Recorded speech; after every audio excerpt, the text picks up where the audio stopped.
you started InMobi 20 years ago, what did you think this was going to end up being? In the world of technology, you always have to evolve. You always have to change. And I think we've done that, and we do that quite aggressively. I think with Glance AI, we are fundamentally launching an AI commerce platform that is going to disrupt shopping in the world. It is to us an equivalent of an Uber moment when when Uber came, the way you hailed taxis changed in the world, or in India, a UPI moment, more recently GPT moment, right? Yeah. All of these are fundamental shifts in the way consumer experiences change in the world, and I think Glance AI is exactly that for commerce in the world. It's the biggest bet we've ever made, biggest and the boldest thing we've ever done. Why do you believe this is, in Naveen's words, the boldest, biggest bet that you're taking? I believe that in the last 10, 15 years, probably two big breakthrough moments have come. One is ChatGPT and the second was TikTok. We actually think that the one that we are bringing in is possibly going to be the third one.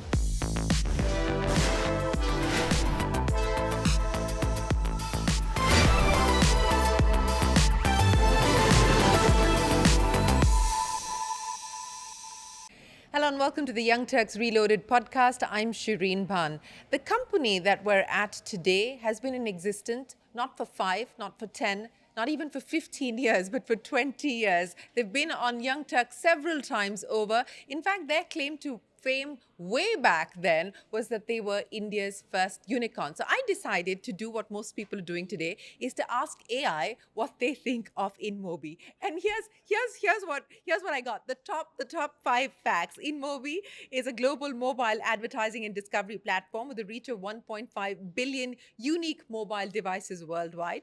InMobi is the largest independent ad network in the world.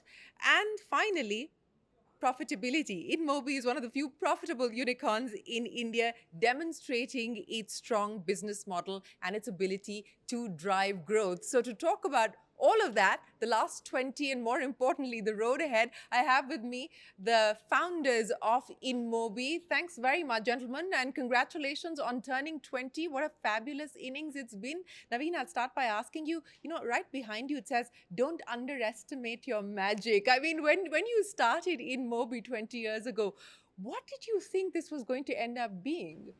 Firstly, Shereen, welcome to InMobi. It's always great to have you here. We were first time on your show, I think 2010, Yes, if I remember rightly.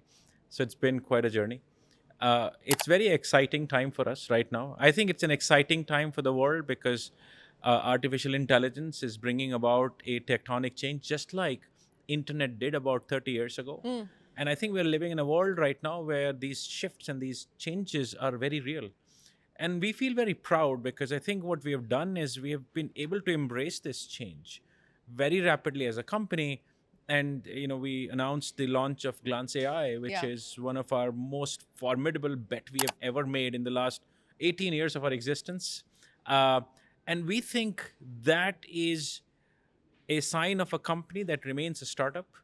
And startup is not a function of size, it's a function of state of mind. and relevance. And relevance, yes. You always, look, I think in the world of technology, you always have to evolve. You always have to change. You always have to think about, be with the market, be with the change in the technology landscape. And I think we've done that, and we do that quite aggressively.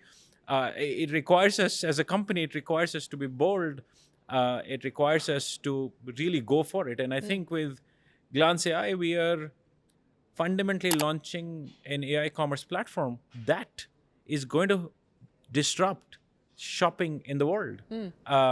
It is to us, and we have done this many times in the past 18 years, it is to us an equivalent of an Uber moment when Uber came, the way you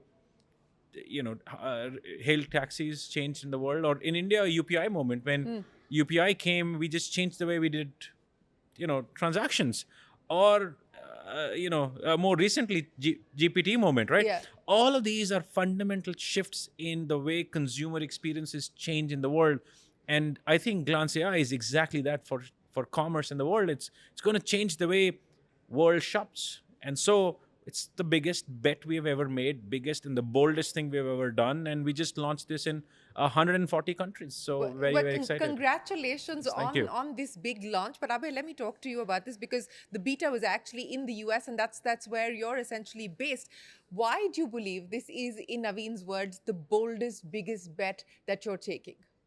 For various reasons. The first and foremost is, for the very first time, we're putting a product in the hand of actual consumers.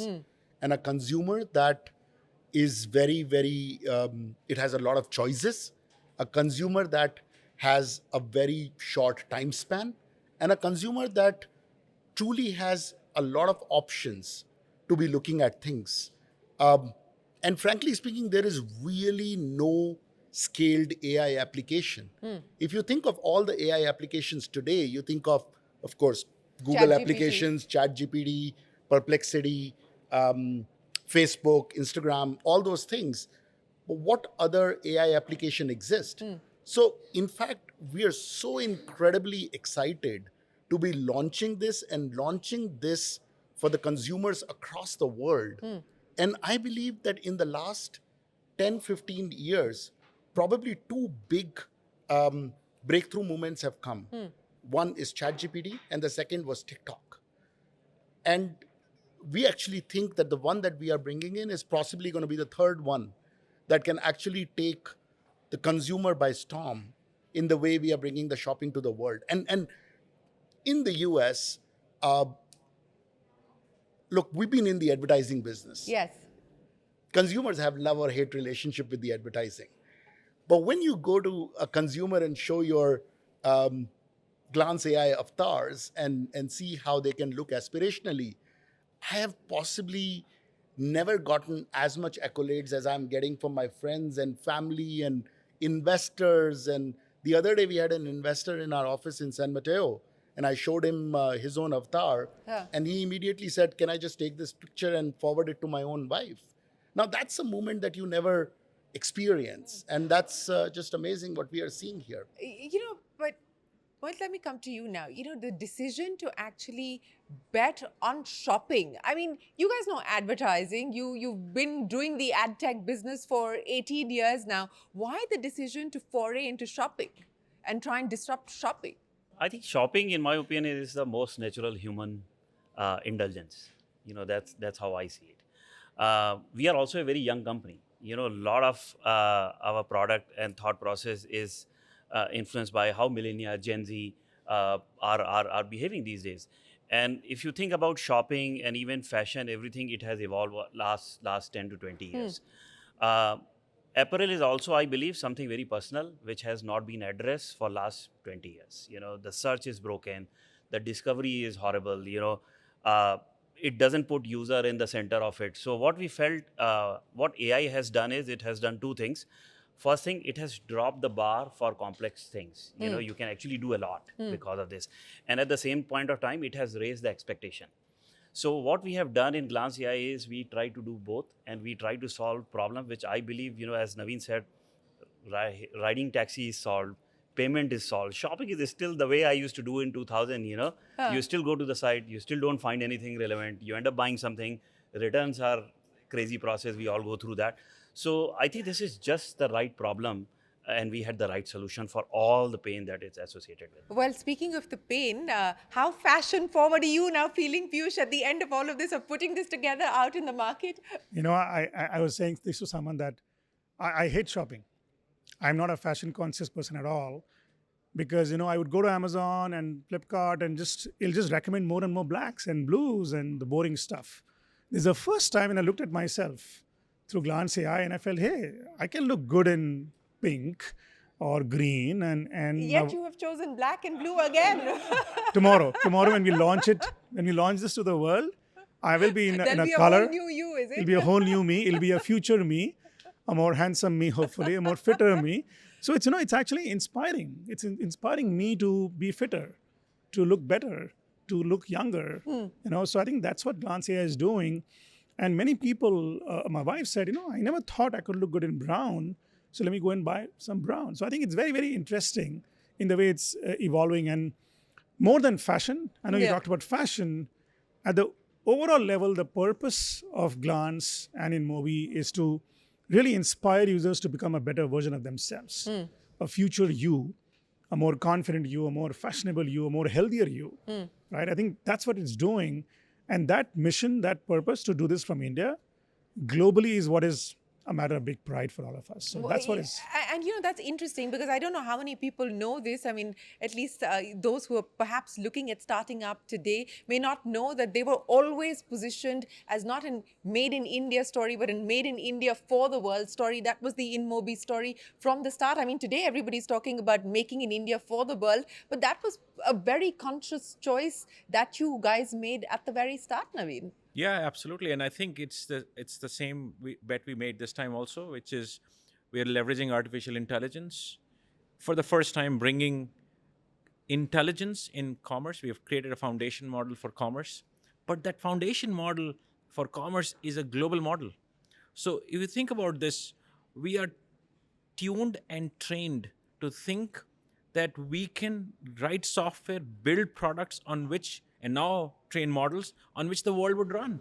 So we think of the world as our market, and we think we are good enough to create software, create products that the world should love to use. And that pride, I think you would see across thousands of InMobians here, because everybody is tuned to think global, tuned to think in a manner in which we will service the world. To have that ambition and to have that audacity today is one thing. Yeah. To have had it 18 years ago is a different story altogether. And I remember we've had this conversation previously. But what made you think that I can build for the world? What was it that gave you the confidence to say I can build for the world? Look, I think the first time we did this, I would say we were absurd. Like, it was not a thought through thing. It was just like, hey, let's just go for it. We were too young to really know what it entailed. And it was good that we did not know what it entailed, because if we knew that was it's complex, it's hard, we probably would not have done it. But one learning that we had at the end of this was people end up solving, well, if you solve an easy problem in life, you'll have more people as a competition trying to solve for it. If you really go for the hardest problem out there, you actually do not have that many people trying to do this. So when we build a global software platform out of India, and when we build this out of India, there are not that many people building that. And so suddenly you are in a rarefied air. And as against normative thinking, we actually have better chances of success. So today we now know when you think big enough and you think bold enough and you go for it in the biggest possible way, you actually are increasing your chances of success. And it's counterintuitive, but that's something that we have now trained ourselves to understand. So the harder a problem is, the higher the chance of success. Yes. Is the bet that you're making. But And in fact, not just the harder problem, the more unsolved the problem is. Yeah. Because a lot of startups that are coming out of India are basically trying to take a model that is proven in the West and are trying to replicate it for India. Of course, they're solving it in the Indian context, which is in itself a new context. But the solution of that problem exists. And I've seen that left, right, and center. Versus come in InMobi, whenever we are solving that problem, whether it was in 2007 or 8 launching Ad Network, or 2016 launching Exchange, or now launching Glance AI, you're actually not going to find a parallel. There's no parallel that exists today. Anywhere in the world, you go inside China or you go inside US or you be in India, there's no parallel, which basically means that we are as likely to succeed as somebody else. And God forbid if we succeed. Because if we succeed, we're why going to God forbid? I mean, God forbid to the competitor. Oh, to the competitor. Okay. Because if we succeed at a global scale. Yeah. We don't succeed at a smaller scale. And that is what drives us every single day. But you said that there's nobody trying to solve that problem today. But we're already now starting to see whether it's, OpenAI and think that, we want to come in there and disrupt the shopping experience, pretty much what you guys are attempting to do. So is the window of opportunity, the time that you have to make this big, smaller today? Let me explain this. It's a very interesting point you bring out. In AI, the first one or two companies are expected to have the biggest win.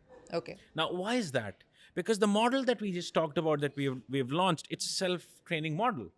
So in a short period of time, 6 months to 9 months to 12 months, as consumers start to use it, the model improves drastically, significantly. And so today, one of the other elements of Glance AI that we launched is our open architecture, Okay. which basically integrates the Glance technology into the phones. It integrates this into the television sets to convert the phone into a generative AI commerce phone. It integrates into the television to convert a television not just as a content, TV or a content platform, but also as a generative AI and generative content platform. And we are integrating this into the brand stores, into the brands, into the .com websites. So the thesis that we have is you got to move really fast to scale it. If you move really fast to scale it across the globe, the model self-trains itself, and you just have a very different scale of winning. It's clearly bring your kids to work day to day, because we've got a few right up here. So is this a regular day at It is InMobi? quite a regular day. Yeah. And you didn't see the dogs. I think they took it away because we have a lot of dogs in office that roam around, some big ones too. And some of these guys here are a little scared of them, but So this is a regular day. Yeah. Kids and dogs and Yeah. cats as too, well. cats too. Yes. Cats as well. So Yeah. we're agnostic. From We that made point. sure that they're not jumping around in the camera frame. Let's talk about what the initial response has been like. I mean, in terms of numbers, and Mohit and Piyush, jump in there through the beta. What's been the early adoption, and what's that data telling you in terms of what the headroom for potential growth could be? I think it's early adoption is quite phenomenal. I think B2C product, one of the thing most important is, you get absolute user feedback instantly, and it can go in any other direction. Yeah.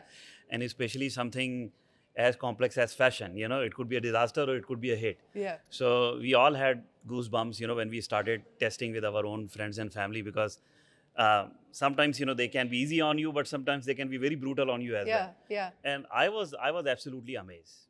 Anyone I have shared, and no matter what age group are, so my batchmate, we just celebrated our silver jubilee. Everyone is a midlife crisis and they needed a change. and honestly, How many on this panel are going through? Is this actually the answer to your midlife crisis? so Hopefully. So I mean, Will make everybody fashionable. and I was surprised when people are messaging me, dude, I needed this 25 years ago. But on the other side, I think this gives me a reason. What Piyush was saying, that this gives me a reason to work on myself. I can be this good. So I think it's a phenomenal numbers that we are saying, D7, D30, and I think Piyush can add more detail to it. But I think I have never seen. We are in mobile advertising. I mean, Abhay, Piyush, Naveen, we have done for giving downloads for living. Downloads and retargeting and engagement. Yeah. And I know these metrics could be very hard. For game, like after 7 days, people just forget. But this is like, this phenomena has been going on with the user we have been testing. And even after 30 days, it's relentless, styling after styling. So the initial response. It's very strong? good, and I think the important thing is it is not just a product that is relevant only for one country or one market. It has been built to solve a fundamental human emotion, the need to look good, the need to imagine yourselves be better. So it's great that the same emotion that Mohit mentioned, you see the same reaction in Japan and in the US. It could be a 45, 50-year-old person in Japan. It could be a younger person in India, Gen Z. So I think we have caught on, like TikTok, caught on to something very simple and deep that was universal a phenomena. Yeah. I think we have caught on to a large global consumer phenomena. And it's one product. It is not like 10 products that we are customizing for different markets. So I think that is why it is interesting, because all these markets are giving us the same response. Right, and it's the older guys who in Japan who are saying this is great. I want to be looking So younger. that's a midlife crisis. It's the Gen Z in this part of the world, and I saw Gen Z. They all like changing the WhatsApp DPs. The Instagrams now have Glance AI pictures. So it's very interesting how it straddles all of society. Let me give you some specific Yeah, stats. give us numbers. So Yeah. we in our beta program, we onboarded about 1 million consumers. A large, very, very large And portion how of them. long was the beta? 3 months now. 3 months. Okay. 3 months, 3 to 4 months now, and a large portion of them were across the United States, a few in Japan and in India. And what we saw was consumers. I'm going to borrow a phrase that Mohit said yesterday. They're not just engaging; they're obsessed. They are coming back to the app. 75% of them are coming back using the app at least 4 to 5 times a week. These are numbers that social platforms see. Okay. Second, they're doing on an average, every consumer is doing especially the young consumers, are doing on an average 18 AI generations of themselves. 18 AI generations per day. Okay. Per day. Okay. And 40 to 45% of them are actually seeing those AI generated intelligent recommendations, and they're starting a shopping journey from there. We have not seen stats like these, numbers like these, engagement like this. So the core of our belief was that we would be able to bring intelligence into commerce. True intelligence, the intelligence that existed for the last 20 years, that is very hard to get unless you get somebody who's a specialist. And that is the intelligence we're bringing in front of the consumers. The consumers are loving it, and they're actually using and utilizing it to essentially drive their own journeys or whatever they want to do with it. So what does it mean now at the back end, in terms of the tie-ups that you need to do with brands? How many brands are already onboarded? How many do you intend to get on board? And the big question, when do you make money on this, and how do you make money on this, and how much money do you hope to make? Yeah, so look, we would love to have every direct-to-consumer fashion brand on this platform. We have tied up with about 100 brands globally so far. 400? Okay, I'm behind on this. But we've tied up with about 400 brands globally on this, and roughly about 10 million SKUs are available that our AI is picking up right now and choosing the right product to be shown on the consumers. So as a consumer, all I have to do is put a picture of myself and, just one selfie. That's it. All it takes is one selfie. And then it curates my look for me. Absolutely. And connects me to the brands that I could possibly go and get that look or from. The brands that you didn't even know the product that they offered. Correct. Because over the period of time, as Piyush was saying, our choices become very narrow. My wardrobe only has blue, black, and grays, and maybe some white. I didn't even know that the pastel colors exist. So our choices become very narrow, and that's the choice broadening that we are doing. But what is very interesting is very interesting technology behind it. I'll just go back to one question that you were asking, Naveen. See, the biggest breakthrough in AI has come because of reinforcement learning supported by human feedback. Reinforcement learning has been there around forever. The biggest breakthrough came when humans provided very small feedback on the answers, and that's when it changed. So while 1 million users may just look very small at this point in time, but these 1 million users are giving us the feedback on what they are liking and what they are not liking. And the pace at which this model is learning is crazy. As I think Ilya Sutekar has said, models just want to learn. Yeah. You give them more data, they just want to learn. So the pace at which we are learning and the pace at which our recommendations are improving are crazy. So every partner that we are onboarding, we hope to be able to give them very curated consumer traffic for the products that they are looking to sell. And that's going to be the business model. And then that's where you make your money from. And that's where we make our money from. Okay. So it's a very native business model.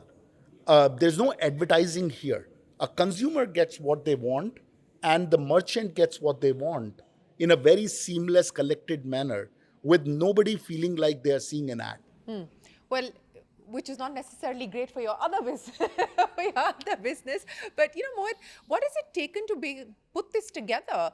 You're talking about building this foundational model, and that's at this point in time, whether India has the capital and the expertise to be able to do so, and so on and so forth, are the questions that are being asked. What has it taken to build that muscle internally at InMobi? I think our legacy and heritage is if you go back 18 years or 19 years ago when we were starting, one of the most profound impact of taking a decision that we are going to go global. Because as soon as you go global, your competition starts with Google, Facebook, and likes of that. And to be honest, we were in advertising business. So this was the competition. Exactly. So, and this still is the competition. Yes. So one myth that we have broken consistently since then is we build a product team from here. We have some of the best engineers, and that legacy has not changed. Even today, I think this is the work of a very small but really phenomenal. I believe InMobi has some of the best engineers from this part of the world. There is absolutely no match. Another aspect, and again, people who don't know the InMobi story as closely as we do may not necessarily know, but something that's also been very core to your belief system is profitability. And it may be the buzzword today, and it may be an acquired sort of go-to today, but it was very important for you from day one. And as I pointed out at the start, you are, and were one of India's first profitable unicorns. That's correct. And I think we fundamentally believe that once you build technology businesses, they should run, we believe businesses should run profitably. It's not a most profound statement to make, but it is surprising. Except that in the startup lexicon, That's correct. Profitability was not necessarily seen as good. Yeah, look, I think, getting to profitability requires a very different level of, and staying profitable requires a very different level of diligence and discipline. It is hard because once you get to that stage where you are building a sustainable business, the freedom that you get allows you to do what we just did. Yeah. Look, you cannot do this kind of building Glance AI or, more things that we may do if you are not sustainable in the first thing that you did. So it allows us to do these things. It gives us the freedom. It gives us the confidence that we know what we're doing. We're not, yes, for the second business, we rely on other investors to get capital, but not because now everybody knows that we can make these businesses profitable. We know ourselves that we can make these businesses profitable. So it's a very big aspect of this. I wish India understands this. I know it is understanding, and you kind of get into a tough state before you get here. But I think it's the most beautiful thing for an entrepreneur to run a profitable business. Period. So when you became a unicorn, and it wasn't even a thing not. No. thing back then. I mean, did you even realize what had happened? Well, it took a lot of time, by the way. I will tell you this. I remember the first few conversations. 2011. So this 2011, is, yes. Somebody said unicorn, and you kind of just went past it because you didn't know what it meant. But it's been quite a feeling post that. I think it has allowed for a set of our entrepreneurs, set of companies to dream that they can go that big. We didn't know that we were going that big, frankly, if you ask me. But like going that big is now, we have 100 plus, unicorns. I think it's a great thing for the country because what it has done is it's given hope to, millions of people.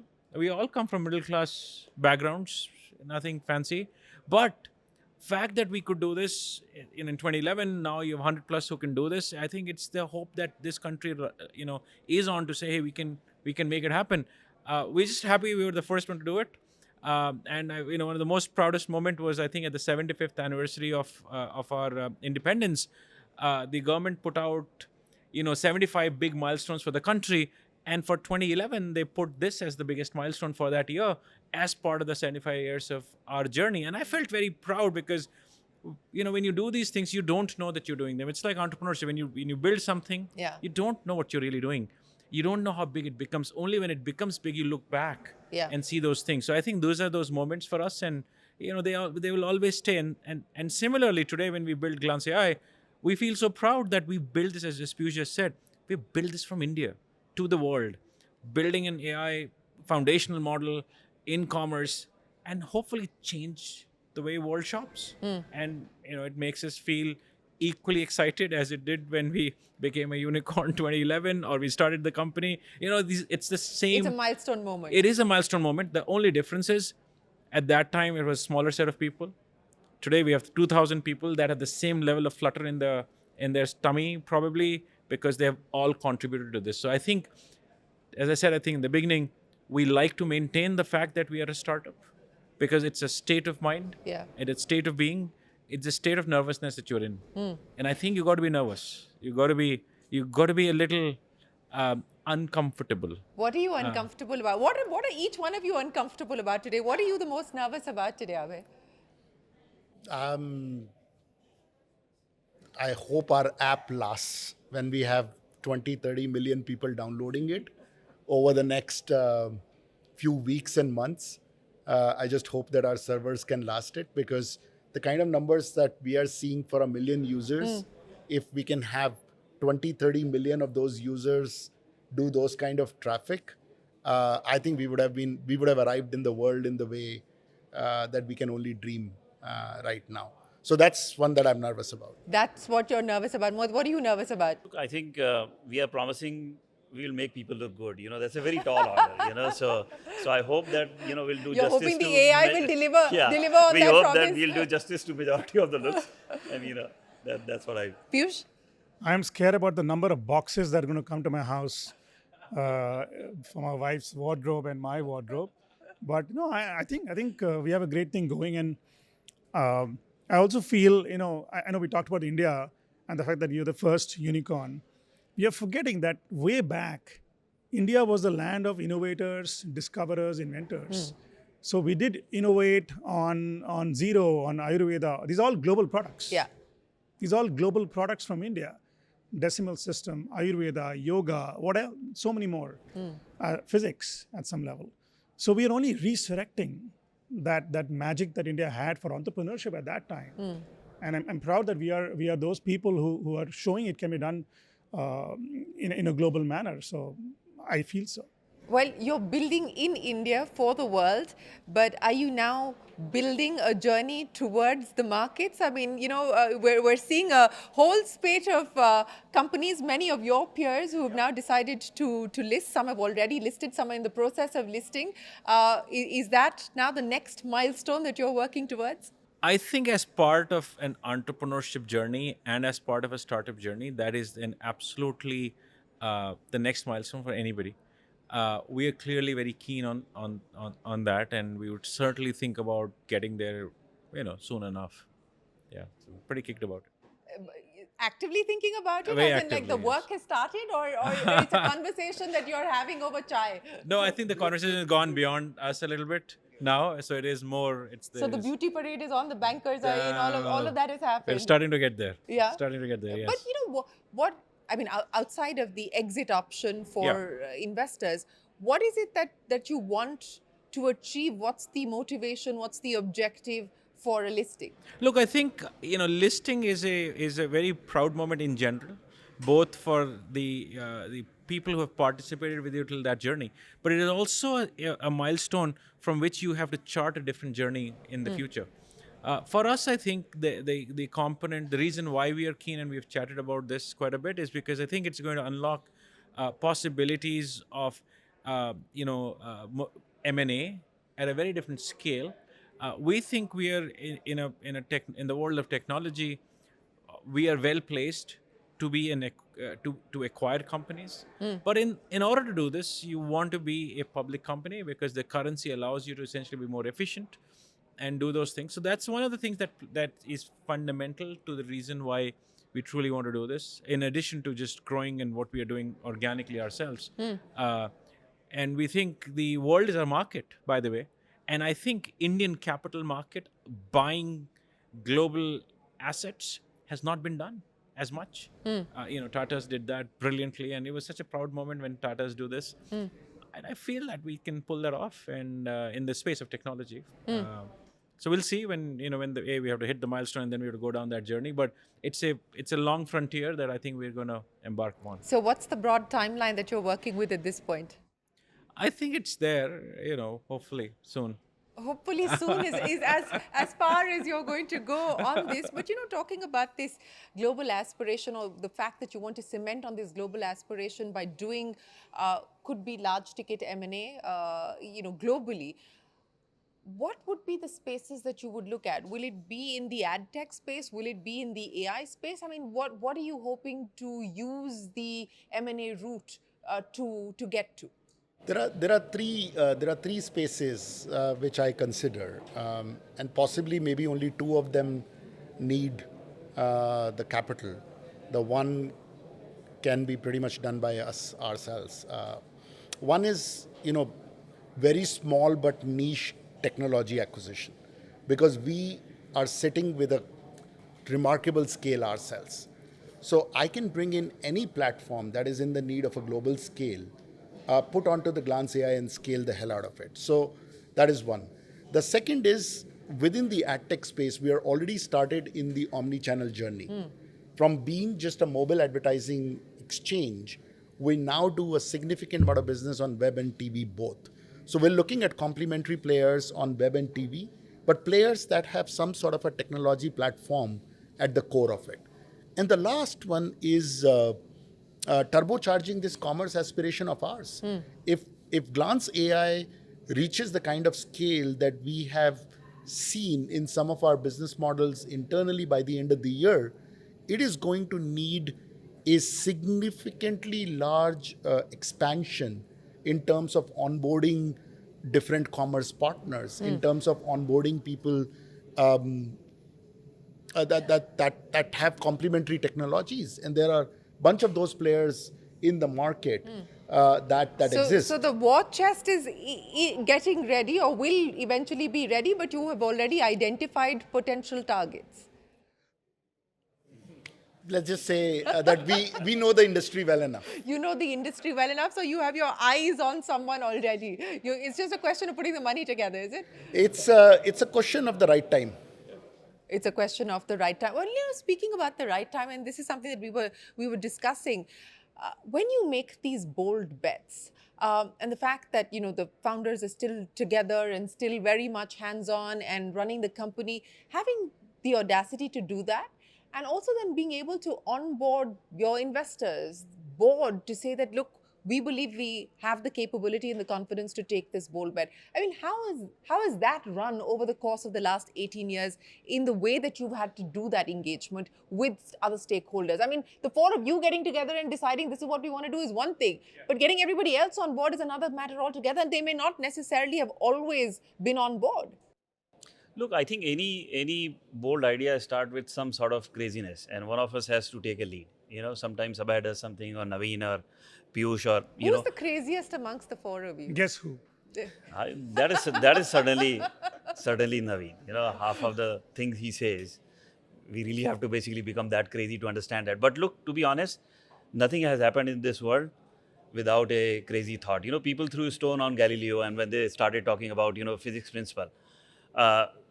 And I think this is one of the bold bet that you are talking about. I want to shamelessly inject one more bold bet that we all have taken. Please do. Look. Please be as shameless as you want to be.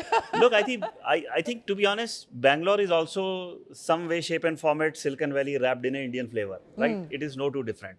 So one of the feeling that we all share. We are from a small town, and we said, India will really not evolve unless until we do AI from a city like Lucknow. And 4 or 5 months ago, we had no idea how we are going to do that. We just said that we are going to open up an office. I think Naveen met with CM over there, and in some conversation and all, and said we are going to do AI. And he literally sent me that message. We need to do AI in Lucknow. In Lucknow. Did you think he's lost his mind?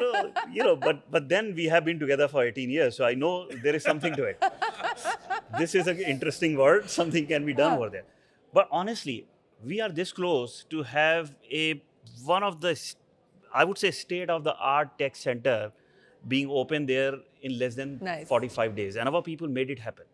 From not having a place to call office, not having single employee, we are actually looking at, we may be having as many as 200 people. And I think I will feel really proud if one of the most crucial component, whether it's Glance AI or our advertising, is being written from that town, because for them, AI is just basically making reels.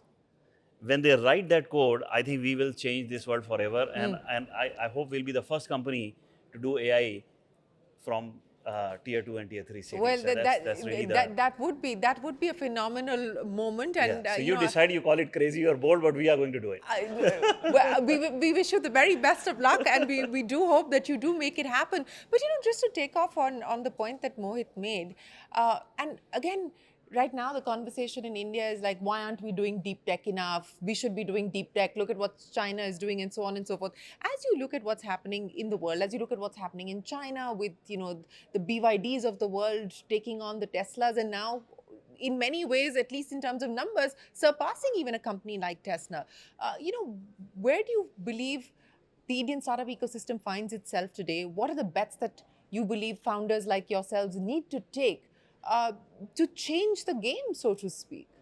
Look, I think in any market, the first phase of companies that come out solve for what we would call local market inefficiencies, right? And they're quite a bit in India. And I think what the startup community in the last 15 years has done is truly solve the market inefficiencies. And they've done it in a very Indian way of solving it, right? The model may be an American model or a global model, but making it happen in an Indian way has just It's been a different, and that's a different story altogether. It's a completely different Yeah. story, and it requires a lot to do it. You cannot truly build a global platform or as a country till you solve for local inefficiencies. So I think that's been done, and yes, there is more to do it. So that's fine. But I think on top of it is when I think the phase 2 of this is going to kick in, where So are we in phase 2? we are starting to get into phase 2. But I think there's a lot is required to bring that in. So I think it's over the next 4 to 5 years that we'll start to see phase 2 kick in, which is where people will think, global markets as their, playground. And there, when you do this, you cannot do things that you did just for an India market. You got to think about them, somewhat more differently. You got to think a lot more technology orientedly. You got to think about solving things very differently. But I think we are starting to get there. I think we need few changes. One, I think we do need the capital markets to actually realize the bigness of the opportunity that sits with India to essentially go after global opportunities. I think it's still a lot more a mandate of an India boundary-centric approach from an investor perspective. I think second that's needed is entrepreneurs themselves saying, hey, wait a second, why should I not build a 10x larger platform versus, not that X is small, but, how do we build a 10x larger platform? So I think the entrepreneurs of this new generation probably also need to say, hey, can I not just build a unicorn? Can I build a $10 billion company or a $25 billion company? As you start to get into those zones, more often than not, you will start to have to solve a global problem. And I think, both the capital markets, the talent capability, AI availability, and entrepreneurship, entrepreneurs' desire, ambition is starting to come together. So we would see over the next 4 to 5 years, slightly different set of new companies come about that are really, going after the global forte. And therefore, what China did, China's first set of companies were actually a lot more China only. It is only when they kind of build that out really well, they said, hey, we can now go, after a global market. And also use global M&A to do that. Exactly. So China did a brilliant job in, I would say, from 2000 to 2020, where they used the capital market advantage of China to buy their way into the United States and actually build their base out there, and build those things, bring those things into China and make them more efficient. Some outcome of that is what you're seeing in the tariff war. Yeah. Because that's caused the tariff war because, everything moved. Yeah. But it moved systematically over a 20-year period. I think in technology, India has that similar play possibility in the next, 15 years or so. But for that, some of these changes are required, and I think we're pretty well set to make that happen. It's not as if we don't have, the core elements not in place. We are starting to get the core elements in place, and I think we'll do it. As you look at the world today, we're in a state of flux. We're in a state of uncertainty. We're in a state of volatility. Uncertain times are not new to entrepreneurs like you. You've lived through many cycles, as you pointed out. But Mohit, let me ask you this. To build the muscle to be resilient, to go through cycles and to emerge stronger, perhaps, hopefully, at the end of a down cycle. What has it taken, to be able to do that? And you've had some down. It's not always been good. There have been hard times, there have been down times, and you've had to pull yourself out of those as well. How do you build that? What has it taken to build that kind of resilience within the company? I think, look, personally for me, when I started this journey, you always have fear. And what I realized early on, because, we had our fair share of setback, but I think one of the biggest benefit of this entrepreneurial journey is basically most of the fears are my own limitations and imagination that I carry in my mind, right? Yeah. And half of the time, basically, I think Shaq has a, basketball, any shot that is not taken is a shot wasted. You'll never win the game if you don't play. Yeah. So I think I have personally seen in my life, and I guess, I get inspired by these three as well. Once you take that fear out, I think a very big part of limitation goes out of your mind. And the amount of creativity that it generates, I think that's the only way to deal with uncertainties in life. There is no other way. We can sit here and, tomorrow there is going to be a nuclear war, tomorrow this is going to be there, another COVID can come. We might as well not even step out of the house. Worry about the area of concern, not about the area of what you can't influence. Exactly. Yeah. So just I think if we can just drop our fear and take one day at a time, but just keep staying, what you believe in and keep working towards that, I think it makes things a lot easier. I like the way he went straight to Shaq, like the greatest of all time. That was his way of saying, that's how I got rid of my fear and and brought in imagination and creativity. I think that is, if somebody has already figured out, then just learn from them. Don't waste time. Just learn from them, absolutely. But resilience, staying together.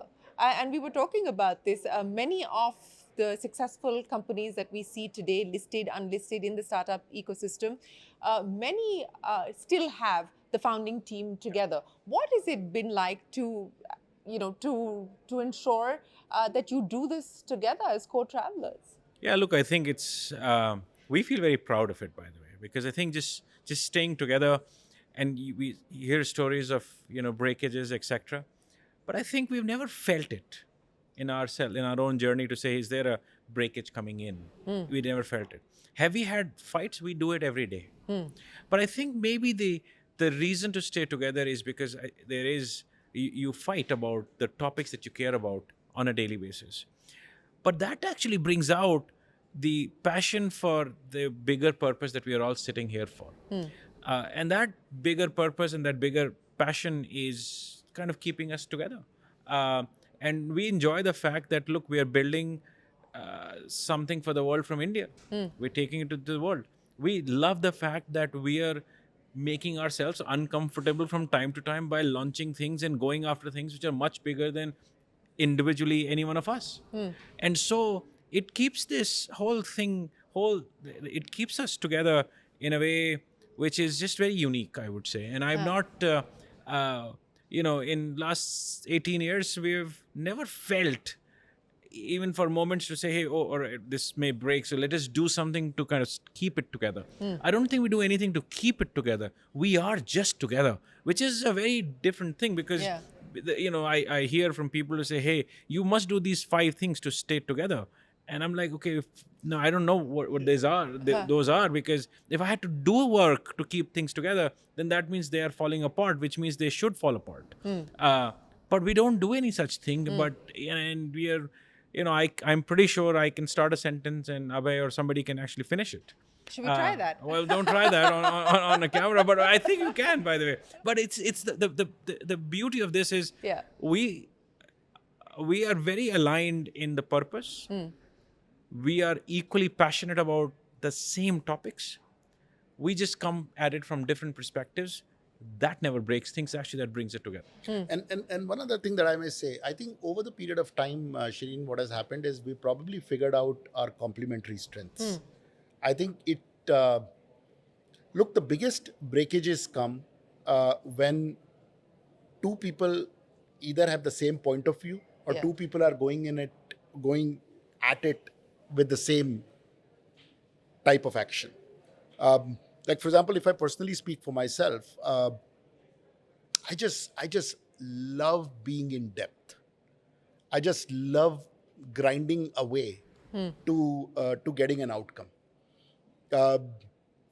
Naveen, on the other hand, won't venture the area at which I am operating. Naveen is this crazy guy who will come up with ideas like this, or the AI in Lucknow idea, or let's do shopping, and then we stay at that problem. We stay at that problem long enough to make it successful. So I mean, you were asking somewhere in beginning about, profitability. Becoming profitable is one thing. Staying profitable for is 10 another, years yeah. is another thing. And growing that. And growing it continuously is third thing. And growing it so much so that when the world will see it, they'll be surprised as to what we have done is something altogether. So I actually tell a lot of entrepreneurs. So surprise the world. Use this opportunity to surprise the So world. when I speak to a lot of entrepreneurs, I say, you know what, guys, embrace the pain that the grinding brings. Because if you're going to look for one breakthrough moment where everything will turn rosy, it ain't going to happen. Yeah. So with this Glance AI launch, we are actually signing up for a 10-year of grinding. Yeah. It's not that it's going to be successful next year or next year or next year. It's only we've just invited 100 new problems to come our way. We just are extremely confident that our complementariness is such that not only we'll come out with innovative ideas, we have enough firepower and enough motivation to stay solving it. And we have enough people in our team that will look at it at every angle that is needed to succeed. And that complementariness, I think, is probably what all the successful startups that you are meeting, the startup founders have found that complementariness. Yeah. No, I have a take on that. Yes, please. A different take, I hope. A different take. There is a reason. I mean, the fact that our wives and kids are also still friends means that, it has to be, it is important for us to, it is a big factor because then it feels like family. And, ancient family businesses, when you had your big industrial house or whatever, and you got your chacha's son or tau's son to start something new, just because the guy made a mistake or the first time the business bombed, you wouldn't fire him, right? You would say, hold on, I know you've done this. I know you'll rise to the occasion. And there is fear and shame and ambition at the same, a shared belief, a shared purpose at the same time. So I think just the fact that you think about each other like family means you're okay. Because the muscle, you use the word muscle, the muscle of resilience and the cycle of confidence and struggle you've gone through that muscle enough number of times. Yeah. So that fear does not hit us anymore. And to know that someone's got your back. I think that's important to know that someone's got your back. But Mohit, as you've brought people like Google, etc., on board, again, for the benefit of young entrepreneurs who are watching this program, what is it that you would tell them, to be able to present the story in a way that's compelling enough to be able to get marquee companies to believe into it, but at the same time, stay core to your DNA, stay core to who you are, and not lose yourself into becoming what a marquee company who may now be on board may want you to be? Because that could easily happen, right? And I would imagine that there may have been moments where you could have ended up becoming completely different because of the big guys who you're working with or who are on board with you. No, I think so. I guess one main reason for us to be together is also we shared collective values. Our upbringing is very same. We have seen things. So there's a lot of that we can relate to each other. That's one part. I think early on what we did, one thing is that what are the basic tenets of building this company, and we put few things over there, our 5 values. And as you said, whether we work with some big company over there or we hire some big guy, at least our argument is very simple. We are trying to do something insane. It is crazy. That's how I start. You'll be fooled to think of that this can be done. But that is what drives people, their interest in just 5 seconds. Who is this guy and talking about, something Changing that the is world. absolutely insane. Doing this on AI and like Google has DeepMind and all, how this will happen.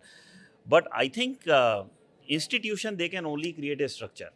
Once you become a big, you can create a factory or machinery where, so in my opinion, the big company structure is their weaknesses as well, because it's like big machine running where you're not really playing any part. Tomorrow you are gone, nobody cares. But in InMobi, you own something. You are valued every day. When you come here, a lot of people depend on you. And I think that is how things have percolated all the way down from us to everyone else down to the last level. So every engineer is that precious. Every marketing person is that precious, because all that has happened today, somebody has done their job very well. And that's why we are here. So I think it's not only us.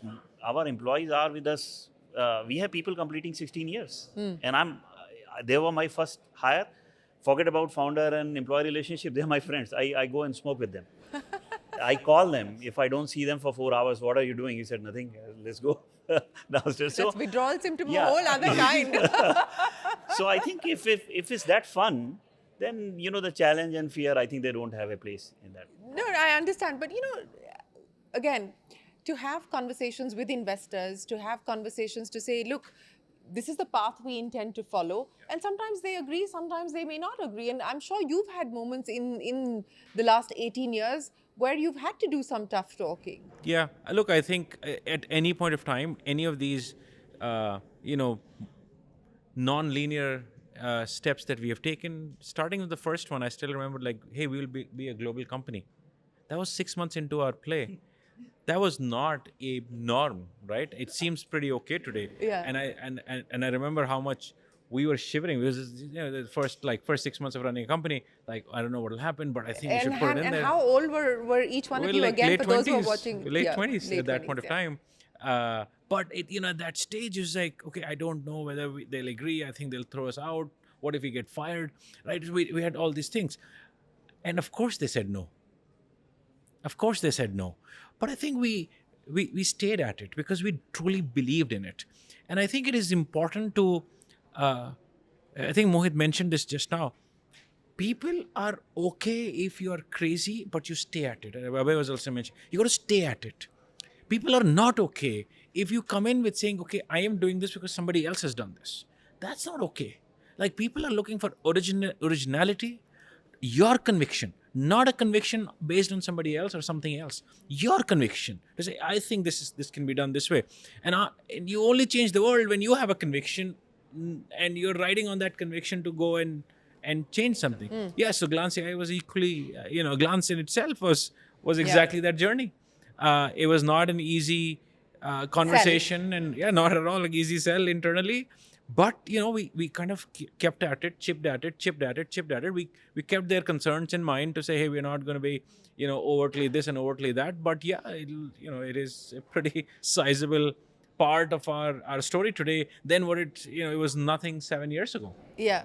But, the ability to say no also comes from the fact that you didn't dilute as much as many others have. And I think there's a lesson there for startups as well that, how much do you dilute? How soon do you dilute? At what part of the journey do you dilute? I mean, as you look back today, do you believe that the freedom you got to make some of these bold bets, including now with Glance AI, is the fact that, you still have control? So in fact, it's very interesting that you bring this point, because I still remember during that 2015-16, we used to have our town halls and we used to go up on the stage trying to tell everybody within InMobi that, guys, you should feel happy that we are actually not raising capital. So hard. And it was very hard to convince them, because everyone in our employees at that point in time are seeing X raising $500 million, Y raising this much, Z raising this much. And we used to go up on the stage and tell them that, guys, do you realize the company raising that much is actually taking your value down? It's not increasing your value. Yeah. So you're paying for it. So why are you happy about it? Yeah. You should actually be telling us. But that's because we got into this valuation trap, right? The whole ecosystem was chasing valuations, not necessarily value creation. And that's why when in 2016 was the first year when we announced full year of profitability, we were like, now we don't need any more capital. Not that, I mean, we could have done much more with the capital, but we don't need it. We had no gun to our head that please raise the capital or how will you survive your business model. And advertising is a secular business model. In every turn, in any market, advertising does well. So we've seen it do very well during COVID. We've seen it do very well during funding boom. We've seen it do very well during funding crash. So it just kept growing for us. So in fact,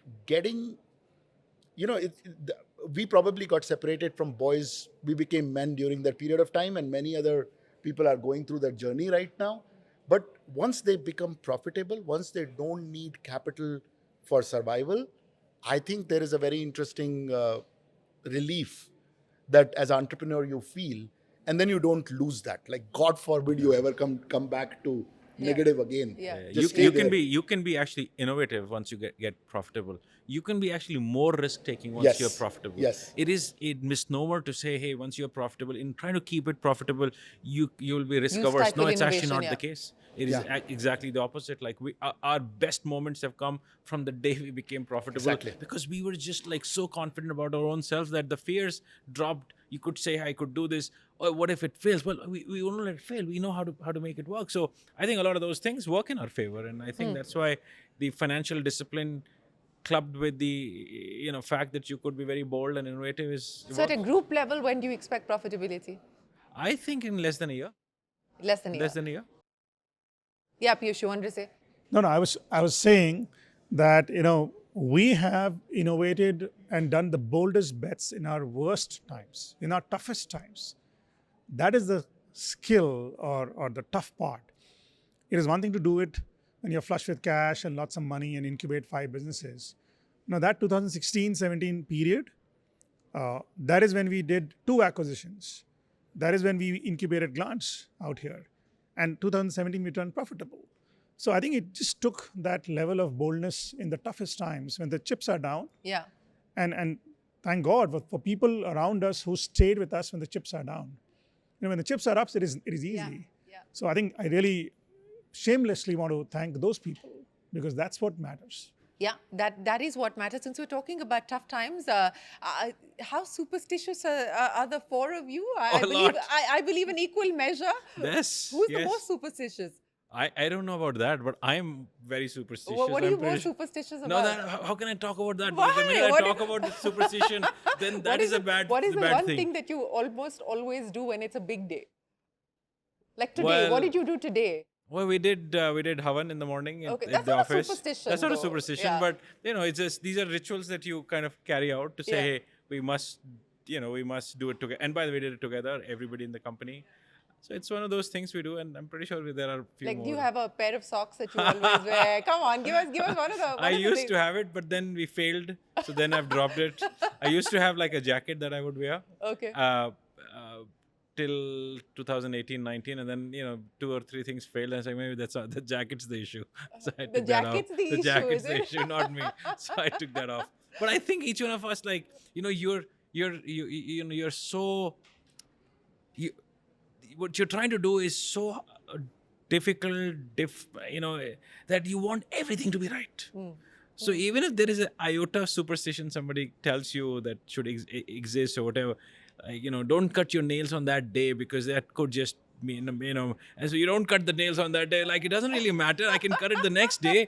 But so, it's these little things that you do which you don't really tell anybody, because the minute you tell that, Now it's you're like, telling everybody. So, Abhay, what is it that you're most superstitious about? It was during the time when COVID happened, so our business dropped in the initial days, and we were all at home. So I ended up growing the beard, and the business started to come back. And it kept on going up and up and up. And I kept the beard on. This is to... We need photographic evidence of this. there is a photographic evidence to the dislike of my wife, my kids, my parents, everybody in my family hated it. But I'm like, I'm not touching this beard. Business is up because of the beard, not because of all the hell that you, me, everybody else is doing. And then one day the business started to fall. And I'm like, the beard is not helping. And then the relationship is going south. The revenue is not up. The beard isn't helping. And then I cut it and the business started to go up. So I now know for sure that beard was neither the reason the business went up or it went down. But it is a... you have my photos on with the beard. So Yes, now I no longer wear it. we look forward to seeing Yes. those photos. Mohit, what about you? Beard, no beard, socks, no socks, jacket? No, I think I don't think any of those sort, but I think I do wear a black thread. My mom gave me many years ago, and so I try to just wear that. And thread is a thread. So Yeah. after 1 year, it just completely decimated. So I remember she went to a temple. So I actually bought these many so that I never run out of that black thread. Yeah. So, and I gave it to my wife that whenever I lose, you remember it and you give me the new one. Give me a new So one. yeah, I think for last I would say 5-6 years, I'm constantly wearing that. Even today, I have it somewhere. Yeah, so It's there. It is I wear there. it. Yeah, so that's. Yeah, I'm more spiritual than superstitious. Like I believe in God. I think it's like when you're young in school. I would not pray every day to God, but during exams, my mom would say, "Yaar, bacha, jaake haath jod lena."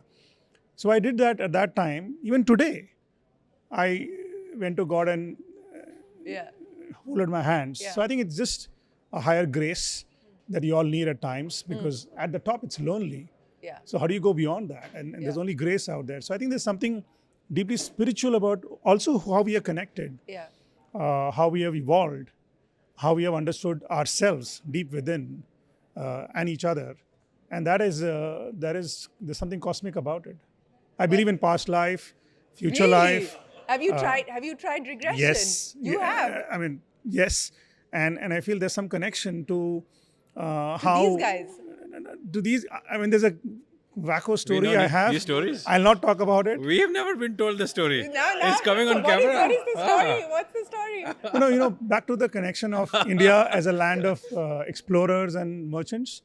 I think that in my past life, I was this Indian merchant who used to go global overseas, Huh. picking products. In this case, spices. You just and made up this story, whatever. right? No. Because I'm one of those people who I love new countries, new products, new cuisines, food, and meeting new people. And we've done that at some level. I know these were like fellow travelers. One of them was a This is priest. so- totally made up we were the story. guys who were lifting his bags around. But I like it. No. It's a good story though. By the way, good story. Hinduism is a global product from India. Yeah. And people Yeah. like us and merchants. Spirituality is, and It's something about it. Totally not the tech bro culture that we're currently sort of seeing, right? I mean, how did you guys stay away from that? Stay away from. The tech bro culture. I think we're somewhere, What is that culture? I don't know, this overtly masculine, sort of in your face, aggressive, not talking about grace and so on and so forth. You don't even know the definition of it.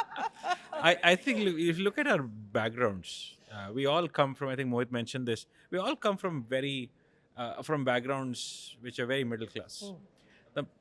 While there is an aspect of middle class you don't want to keep on, which is, kind of being constrained in the way you think. But I think there is a lot of humility that comes with being middle class. You're very respectful to people. You're very respectful to society.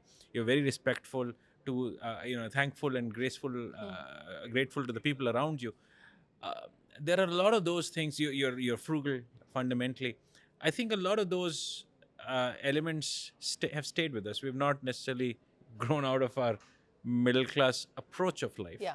I won't say we're middle class anymore, but No, approach of clearly life. not. But I think it keeps those things. We're still God fearing. We still fear our own emotions taking over. We still don't like to do bad things. We still like to do good things. So I think those things have not yet seeped in. But the other good part is, I think somebody was mentioning, one of them was mentioning to say, hey, we have our people who've been around for 16 years, 15, 16 years.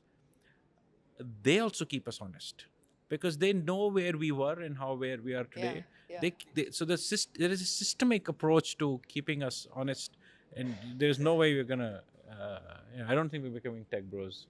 What do bros thinks? All of us have also gone I think over the last 5-6 years, if I may say so, I think all of us individually have also gone through our own spiritual journey of sorts. I think each one of us have invested a lot of time on oneself to discover, because exactly the question, why are we the way we are? Why are we together? Why are we here in this position when nothing in our past ever suggested that we should be here or we should be doing your it? past totally suggested you should be here. So it was in the previous life, right? So maybe he's gone even one level deeper.